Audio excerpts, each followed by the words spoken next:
राधे राधे दोस्तों, आप सभी का स्वागत है आपके अपने ही YouTube channel Sonu sir commerce classes में। तो पिछले क्लास आपको आंसर की बताए थे हिंदी कोर और इंग्लिश कोर से रिलेटेड। तो कल आप लोग का एग्ज़ाम है इकोनॉमिक्स का, तो उसके लिए कुछ इंपॉर्टेंट क्वेश्चन यानी प्रीवियस ईयर का कुछ क्वेश्चंस लेकर आया हूँ।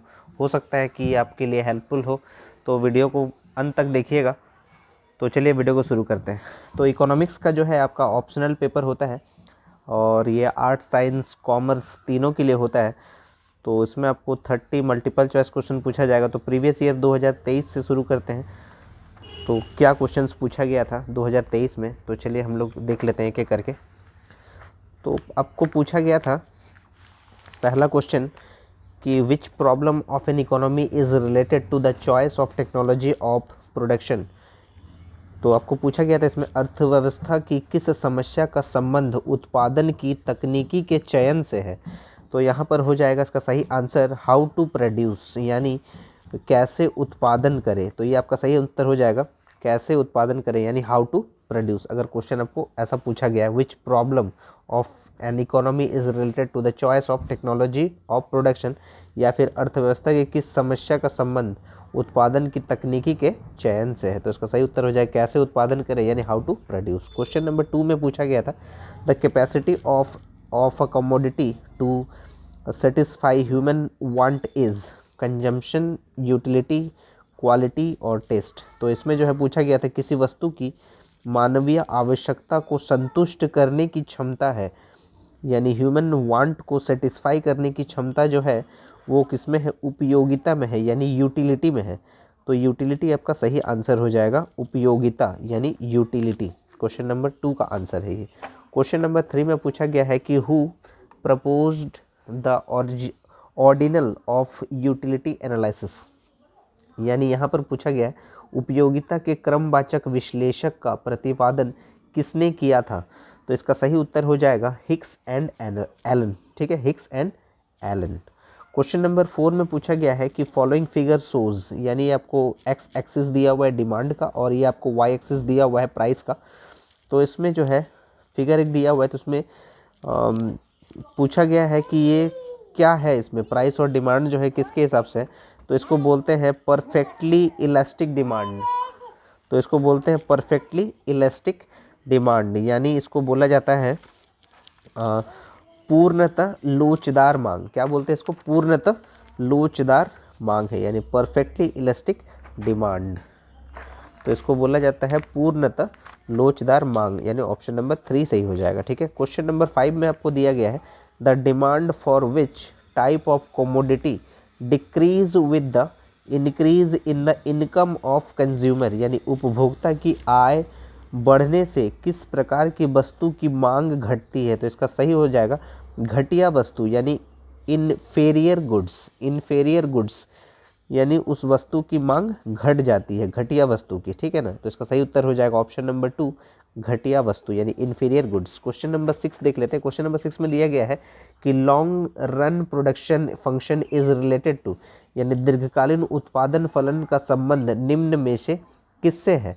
तो इसका सही उत्तर हो जाएगा रिटर्न्स टू स्केल, यानी पैमाने के प्रतिफल से। ऑप्शन नंबर 1 हो जाएगा। ठीक है, क्वेश्चन नंबर 7 में दिया गया है कि production function is expressed as, तो उत्पादन फलन को व्यक्त करते हैं QX equals to F into ABCDE से। ठीक है, ऑप्शन नंबर 3 इसका सही एक्सप्रेशन है इसका। ठीक है, क्वेश्चन नंबर 7 के बाद क्वेश्चन नंबर 8 देख लेते हैं। क्वेश्चन नंबर 8 में दिया गया है कि fixed cost of production of an article is ₹60, what will be the average fixed cost of producing 10 units of that article, यानी किसी वस्तु के उत्पादन की स्थिर लागत अगर 60 रुपये है, उस वस्तु की 10 इकाई उत्पादन की औसत स्थिर लागत क्या होगी। तो इसको क्या करेंगे, 60 रुपया को 10 से डिवाइड कर देंगे तो आ जाएगा 6 रुपया, यानी सही आंसर हो जाएगा ऑप्शन नंबर 3। क्वेश्चन नंबर 9 में पूछा गया है कि what does the distance between two isoquant curves represent, यानी दो समोत्पाद वक्रों के बीच की दूरी क्या व्यक्त करती है। तो ये उत्पादन स्तर में परिवर्तन, उत्पादन स्तर में परिवर्तन, यानी difference in production level, option number 1 हो जाएगा। ठीक है, उत्पादन स्तर में परिवर्तन यानी difference in production level. Question number 9 के बाद क्वेश्चन नंबर 10 देख लेते हैं। क्वेश्चन नंबर 10 में दिया गया है कि which of the following is correct, कौन सा सही है। तो यहाँ पर जो है निम्नलिखित कौन सा सही है, तो TVC इक्वल्स टू होता है TC माइनस TFC, यानी total variable cost equals to total cost minus total fixed cost होता है। ठीक है, TVC equals to TC minus TFC, ये सही इक्वेशन है। क्वेश्चन नंबर 11 में which cost does not change with the change in output, यानी उत्पादन की मात्रा में परिवर्तन करने पर किस लागत में परिवर्तन नहीं होती है, तो इसको बोलते हैं कुल स्थिर लागत यानी टोटल फिक्स्ड कॉस्ट बोलते हैं। ठीक है, TFC यानी कुल स्थिर लागत। ऑप्शन नंबर 2 सही हो जाएगा। क्वेश्चन नंबर 12 में the shape of average cost curve is, तो उसको बोलते हैं यू शेप्ड बोलते हैं। The shape of average cost curve is U shaped बोलते हैं। ठीक है, क्वेश्चन नंबर 12 का जो है आंसर हो जाएगा 1। औसत लागत वक्र का आकार होता है यू अक्षर जैसा। ठीक है, ऑप्शन नंबर 1 हो जाएगा। क्वेश्चन नंबर 13 में in which market AR equals to MR होता है। ठीक है, तो इसमें होता है पूर्ण प्रतियोगिता में ऐसा होता है। किस बाजार में AR इक्वल्स टू MR होता है, तो पूर्ण प्रतियोगिता के बाजार में यानी परफेक्ट कंपटीशन में होता है। ठीक है, ऑप्शन नंबर 1 सही हो जाएगा। क्वेश्चन नंबर 14 में पूछा गया कि in which of the following markets differentiated goods are produced. ठीक है, in which of the following markets differentiated goods are produced, यानी निम्न में से किस बाजार में विविधीकृत वस्तुओं का उत्पादन होता है, तो इसमें होता है एकाधिकारी प्रतियोगिता। एकाधिकारी प्रतियोगिता यानी मोनोपोलिस्टिक कंपटीशन में होता है ऐसा। ठीक है, ऑप्शन नंबर 2 सही हो जाएगा। Option number 2। क्वेश्चन नंबर 15 में the basic condition of firms equilibrium is, यानी फर्म के संतुलन की मूल शर्त है। फर्म के संतुलन की मूल शर्त क्या है, MC इक्वल्स टू MR होता है। MC equals to MR। आगे बढ़ते हैं। क्वेश्चन नंबर 16 में supply creates its own demand, who said this, ये किसने कहा था। पूर्ति अपने लिए मांग का सृजन स्वयं कर लेती है, किसने कहा था, तो सही आंसर हो जाएगा JB सेक। ऑप्शन नंबर 1 हो जाएगा। ठीक है, 17वें नंबर प्रश्न देख लेते हैं।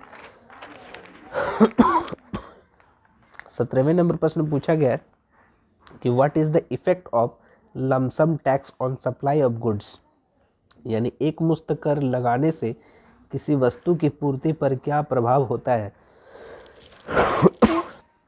तो क्या हो जाएगा, पूर्ति कम हो जाती है यानी सप्लाई डिमिनिसेस हो जाती है, यानी ऑप्शन नंबर 2 सही हो जाएगा, पूर्ति कम हो जाती है। 18 नंबर में पूछा गया कि market price is defined as, यानी बाजार मूल्य को परिभाषित किया जाता है शॉर्ट रन मार्केट से। ठीक है, अल्पकालीन बाजार से। ऑप्शन नंबर 1 सही हो जाएगा। 18 तक देख लिए। 19वें नंबर में पूछा गया if there is excess of demand then the price tends to, अगर जो डिमांड अगर एक्सेस होता है तो प्राइस क्या होता है, इंक्रीज हो जाता है। ठीक है, ऑप्शन नंबर 2 सही हो जाएगा, यानी अधिक मांग की स्थिति में कीमत में प्रवृत्ति होती है। कीमत क्या हो जाती है, वृद्धि होने पर। ठीक है, मांग अधिक कब होती है, जब कीमत में वृद्धि होती है, कीमत की प्रवृत्ति होती है वृद्धि होने की। तो ऑप्शन नंबर 2 हो जाएगा। 20वें नंबर प्रश्न पूछा गया कि price of good is determined at a point where, यानी कीमत उस बिंदु पर निर्धारित होती है जहां वस्तु का मांग और वस्तु की पूर्ति बराबर होती है। Demand of the commodity and supply of the commodity are equal. ठीक है, क्वेश्चन नंबर 20 का। क्वेश्चन नंबर 20 के बाद क्वेश्चन नंबर 21 में who is the writer of the book the general theory of employment interest and money. The general theory of employment interest and money नामक पुस्तक के लेखक कौन है, तो इसका सही उत्तर हो जाएगा JM केन्स। Option number 3। 22वें नंबर प्रश्न पूछा गया कि what is the relation between GNP and NNP, तो इसका सही आंसर हो जाएगा NNP इक्वल्स टू होता है GNP माइनस डिप्रिसिएशन होता है। NNP इक्वल्स टू होता है GNP माइनस डिप्रिसिएशन। ठीक है, यानी NNP equals to GNP minus घिसावट, अगर हिंदी में बोलेंगे तो GNP माइनस घिसावट होता है। ऑप्शन नंबर 3 सही हो जाएगा। 23वें नंबर प्रश्न पूछा गया कि N example of a stock variable is, यानी स्टॉक चर का एक उदाहरण है, क्या हो जाएगा, पूंजी यानी कैपिटल हो जाएगा। ऑप्शन नंबर 2 पूंजी। 24वें नंबर पूछा गया है कि to include the value of goods और service more than one time while calculating national income is called double counting. उसको क्या बोलते हैं? दोहरी गणना। राष्ट्रीय आय के आकलन में किसी वस्तु या सेवा का मूल्य एक से अधिक बार शामिल करना कहलाता है दोहरी गणना, यानी डबल काउंटिंग। ऑप्शन नंबर 3 सही हो जाएगा। 25वें नंबर प्रश्न में पूछा गया है कि wheat is an intermediate goods in manufacturing of which of the following goods? bread, biscuit, chapati, all of these। ये निम्न में से किस वस्तु के निर्माण में गेहूं एक मध्यवर्ती वस्तु है? तो ये ब्रेड, बिस्कुट, चपाती, यानी ये सभी में, इनमें से सभी। 26वें नंबर प्रश्न पूछा गया the function of money is, यानी मुद्रा का कार्य क्या है? Medium of exchange, store of value, measure of value, यानी विनिमय का माध्यम है, मूल्य का संचय है, मूल्य का मापक है, इनमें से सभी। ऑप्शन नंबर 4 सही हो जाएगा। 27वें नंबर प्रश्न पूछा गया कि who said money is what money does, यानी किसने कहा है कि मुद्रा वो है जो मुद्रा का कार्य करे? यह बोला गया है हार्टेल वेदर्स ने। ऑप्शन नंबर 3 हो जाएगा, हार्टेल वेदर्स ने। बहुत इंपॉर्टेंट सवाल एग्जाम में पूछ सकता है। 28वें नंबर प्रश्न पूछा गया कि the central bank of India is, यानी भारत का एक केंद्रीय बैंक है, भारतीय रिजर्व बैंक को बोलते हैं, यानी reserve bank of India. Option number 2 सही हो जाएगा। 28वें के बाद 19वें नंबर प्रश्न पूछा गया कि main function of central bank is, यानी केंद्रीय बैंक का मुख्य कार्य क्या है? केंद्रीय बैंक केंद्रीय सरकार का बैंकर एजेंट है, बैंकों का बैंक है, नोट जारी करना, इनमें से सभी हो जाएगा। The banker agent of central government, bank of banks, issuing currency notes, यानी all of this. Option number 4 हो जाएगा। 30 नंबर पूछा गया है कि the autonomous consumption in the consumption function, यानी C = A + BY इज, तो ऑटोनोमस कंजम्पशन किसको बोलते हैं? BY को बोलते हैं, यानी सही आंसर हो जाएगा कि साहित्य व उपभोग BY में साहित्य उपयोग है, BY है। ऑप्शन नंबर 4 सही हो जाएगा। ठीक है। 31वें नंबर प्रश्न पूछा गया recession is a state when in the economy, यानी मंदी वो अवस्था है जब अर्थव्यवस्था में क्या होता है? रोजगार तथा उत्पादन स्तर गिरता है, यानी employment and production level falls. 32 number में if the value of MPS is an economy is 0.2 then what will be the value of multiplier. तो इसका फॉर्मूला होता है K = 1/MPS होता है। ठीक है, तो K = 1/MPS। तो 1/MPS कितना है? 0.2 है। पॉइंट हटा दीजिए यहाँ से, 10 ले लीजिए, तो यहाँ कितना हो जाएगा? 5 हो जाएगा यहाँ पर। तो सही आंसर हो जाएगा ऑप्शन नंबर 2 5। 32 के बाद 33 हम लोग देख लेते हैं।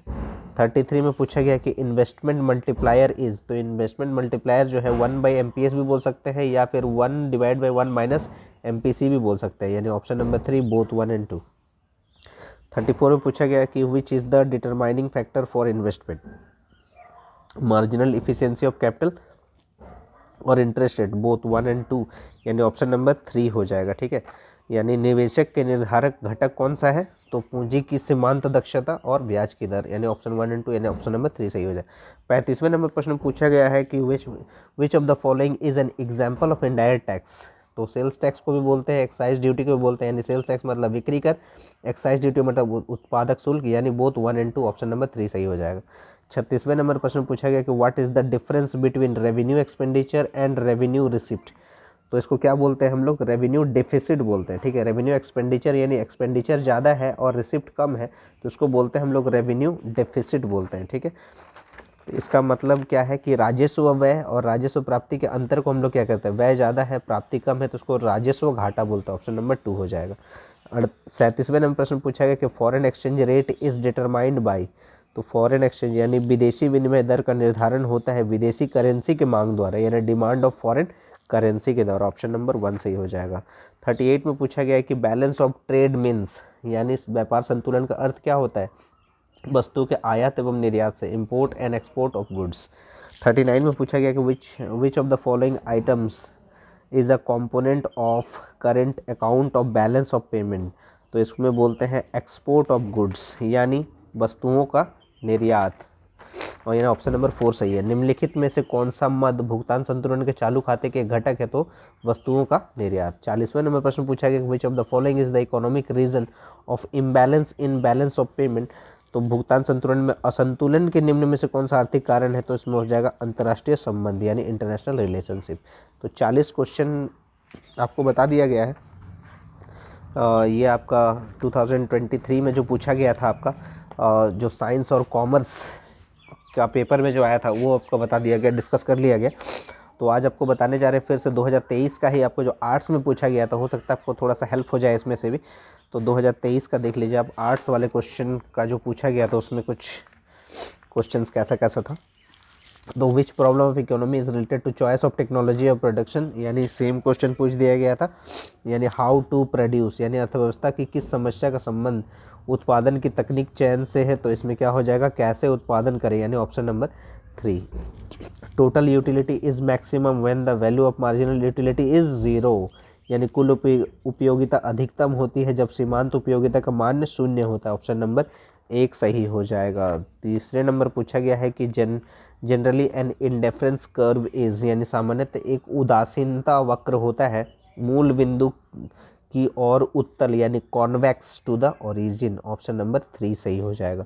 चौथे नंबर प्रश्न पूछा गया कि generally the slope of a demand curve is, slope of a demand curve is क्या होता है, यानी सामान्यतः एक मांग वक्र की ढाल होती है नेगेटिव, यानी ऋणात्मक होती है, हमेशा याद रखिएगा, ठीक है। क्वेश्चन नंबर 4 का ऑप्शन नंबर 2 सही हो जाएगा।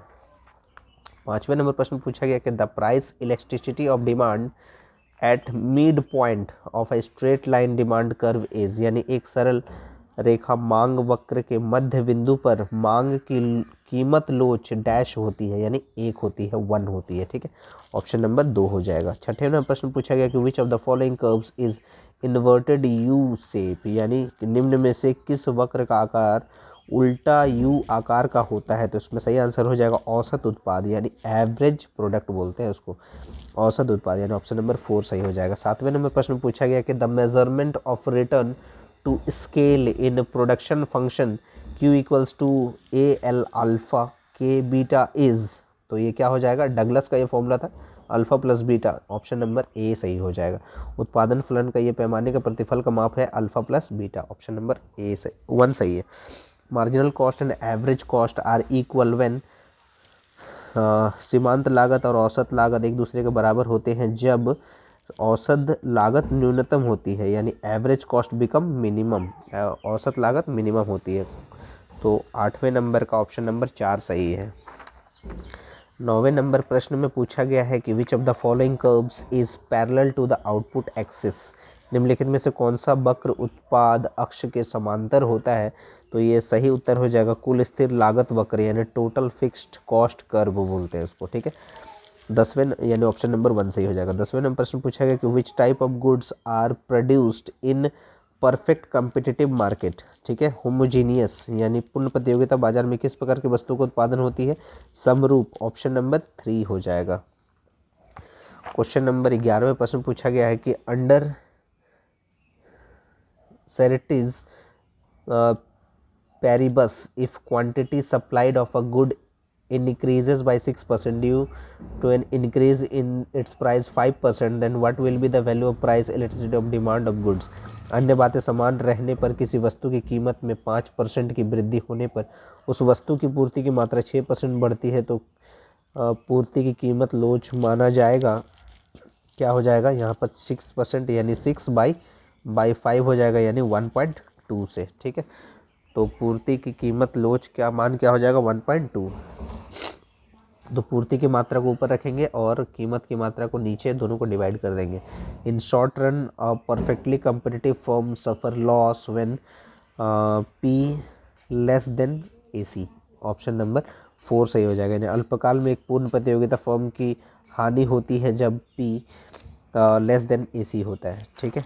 13वें नंबर प्रश्न में पूछा गया है कि if the market demand and market supply of good are respectively D and S, then the market equilibrium can be shown by which of the following situation, यानी यदि किसी वस्तु के बाजार मांग तथा बाजार पूर्ति क्रमशः से D और S है, तो बाजार संतुलन को निम्न में से किस स्थिति से दर्शाया जा सकता है, तो इसका सही उत्तर हो जाएगा D equals to S, D minus X equals to 0, D by S equals to 1, यानी इनमें से सभी, ऑल ऑफ दीज हो जाएगा। Option number 4। क्वेश्चन नंबर 14 में पूछा गया है कि in the situation of excess of supply the tendency of price of a good is, यानी एक्सेस ऑफ सप्लाई अगर होगा तो टू इंक्रीज हो जाएगा, ठीक है, टू इंक्रीज, यानी पूर्ति अधिक की स्थिति में किसी वस्तु की कीमत में क्या हो जाती है, डैश होने की प्रवृत्ति यानी वृद्धि होने की संभावना होती है। ऑप्शन नंबर 1 सही हो जाएगा।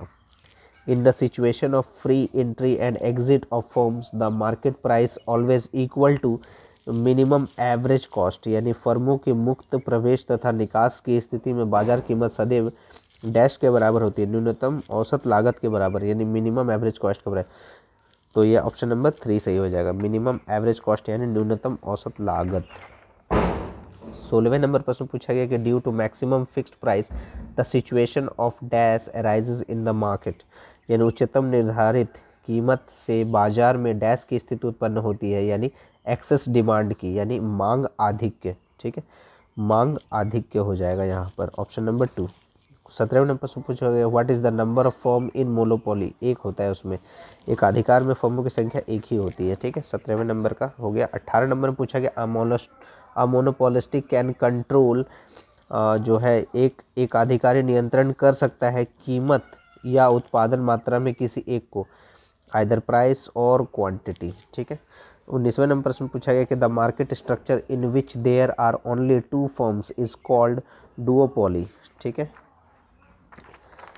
यानी जिस बाजार संरचना में केवल 2 फर्म हो उसे कहा जाता है द्वि अधिकार, यानी ऑप्शन नंबर 2 सही हो जाएगा। 20वें नंबर प्रश्न पूछा गया in which market structure formation of cartel is possible, यानी कार्टेल निर्माण किस प्रकार की बाजार संरचना में संभव है, तो ये हो जाएगा डुओपोली, यानी ऑप्शन नंबर 3 द्वि अधिकार।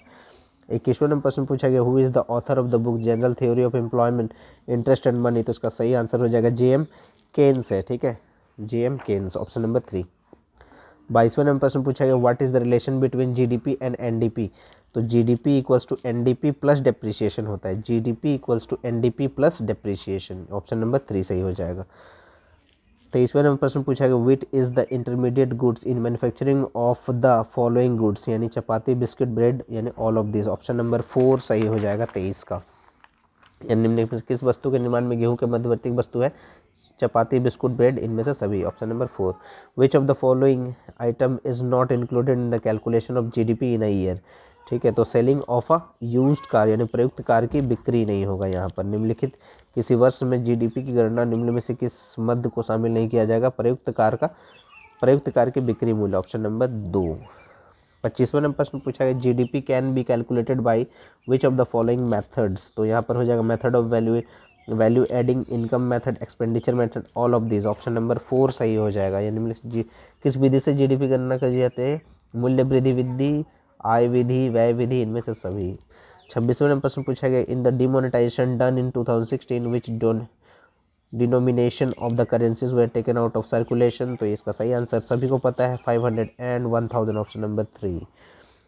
27वें नंबर प्रश्न पूछा गया कि which of the following is a defect of barter system of exchange, lack of double coincidence of wants, option number 2 सही है यहाँ पर, यानी वस्तु विनिमय प्रणाली का एक दोष निम्न में से कौन सा है, तो आवश्यकता के दोहरे संयोग का अभाव, option number 2। Which of the following is the central bank of India, तो हो जाएगा रिजर्व बैंक ऑफ इंडिया, भारतीय केंद्रीय बैंक निम्न में से कौन सा है, भारतीय रिजर्व बैंक, ऑप्शन नंबर 3। 29वें नंबर प्रश्न पूछा गया कि in which of the following situation there can be decrease in supply of money, increase in CRR. ठीक है, नगद आरक्षित अनुपात यानी सीआरआर में वृद्धि, ऑप्शन नंबर 2 सही हो जाएगा। The autonomous consumption in the consumption function C equals to 100 plus 0.5 Y is, तो इसका जो है सही आंसर हो जाएगा 100 हो जाएगा। ठीक है, option number 3। Autonomous consumption in the consumption function जो है वो क्या हो जाएगा, 100 हो जाएगा, option number 3।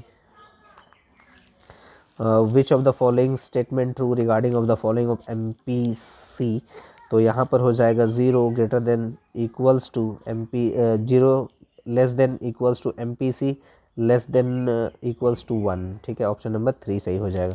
If the value of MPC is an economy of 0.4 then what will be the value of MPS, तो एमपीएस का फॉर्मूला होता है 1 माइनस एमपीसी, तो 1 माइनस 0.4 मतलब 0.6 हो जाएगा, ऑप्शन नंबर 2 सही हो जाएगा। ठीक है, एमपीएस का फॉर्मूला होता है 1 minus MPC. If question number 33 में if there is increase in MPS is an economy then the total saving will always increase, option number 1 सही हो जाएगा, हमेशा वृद्धि होती है, यदि अर्थव्यवस्था में एमपीएस वृद्धि होती है तो कुल बचत में हमेशा वृद्धि होगी, ऑप्शन नंबर 1 सही है। 33 के बाद 34 नंबर देख लेते हैं। The time period of financial year in India is 1 April to 31 March. Option number 3। Which of the following is an example of direct tax, तो इसका सही आंसर हो जाएगा कॉर्पोरेशन टैक्स। ऑप्शन नंबर 3 यानी निगम कर को बोलते हैं। 35वें नंबर का आंसर था ये। 36वें नंबर प्रश्न पूछा गया कि what is the revenue deficit, तो इसको बोलते हैं यानी राजस्व घाटा होता है, राजस्व व्यय और राजस्व प्राप्ति का अंतर यानी difference between revenue expenditure and revenue receive. Option number 1। 37वें नंबर प्रश्न पूछा गया in which type of goods there is no rivalry in consumption, तो इसका जो सही आंसर है ऑप्शन नंबर 3 हो जाएगा, नेचुरल गुड्स हो जाएगा ऑप्शन नंबर 3 यानी प्राकृतिक वस्तु। 38वें नंबर प्रश्न पूछा गया कि when was world bank established, उसका सही आंसर हो जाएगा 1944 1944 में।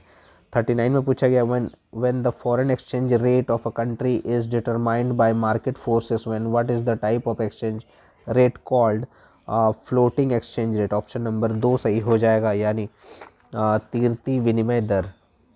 40वें प्रश्न पूछा गया कि which of the following is component of the current account of balance payment, तो इसका सही आंसर हो जाएगा वस्तुओं का आयात यानी import of goods. Option number 3।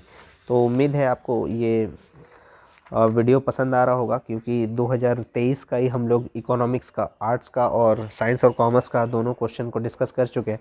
अभी आपको बताने जा रहे हैं 2022 का क्वेश्चन जो इकोनॉमिक्स का था, जो साइंस और कॉमर्स स्टूडेंट वालों के लिए पूछा गया था।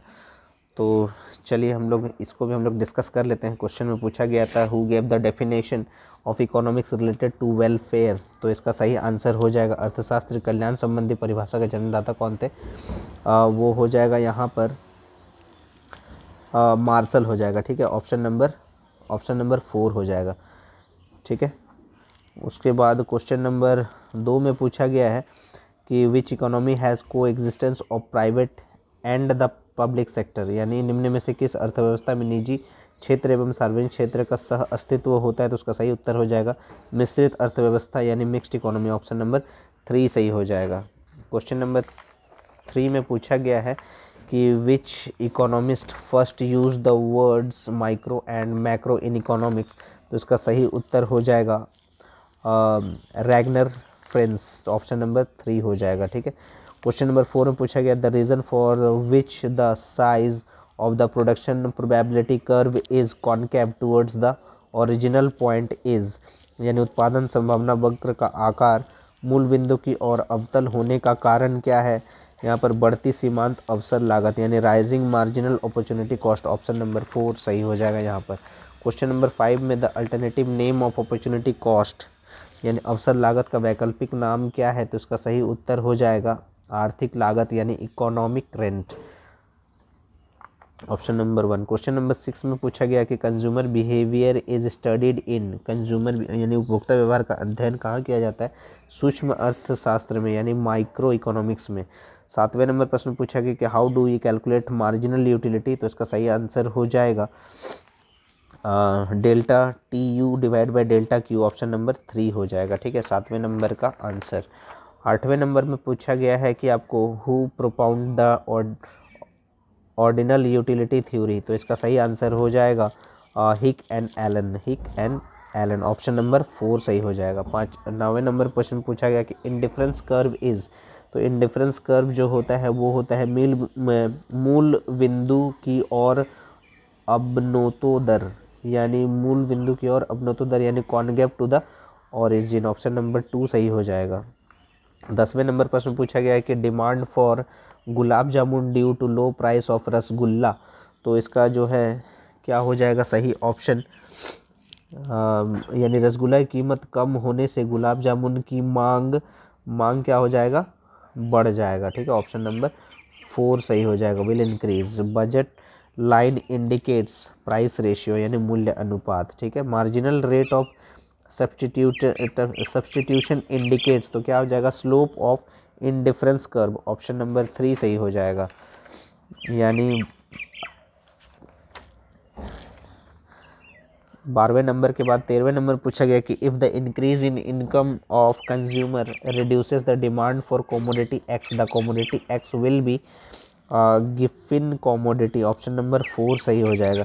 14वें नंबर प्रश्न पूछा गया कि if the demand line of an object is parallel to the price axis Y axis what will be the value of price electricity demand of item, यानी किसी वस्तु की मांग की रेखा कीमत वाई एक्सिस के समांतर है तो वस्तु की मांग की कीमत लोच का मान होगा 0, यानी ऑप्शन नंबर 4 हो जाएगा।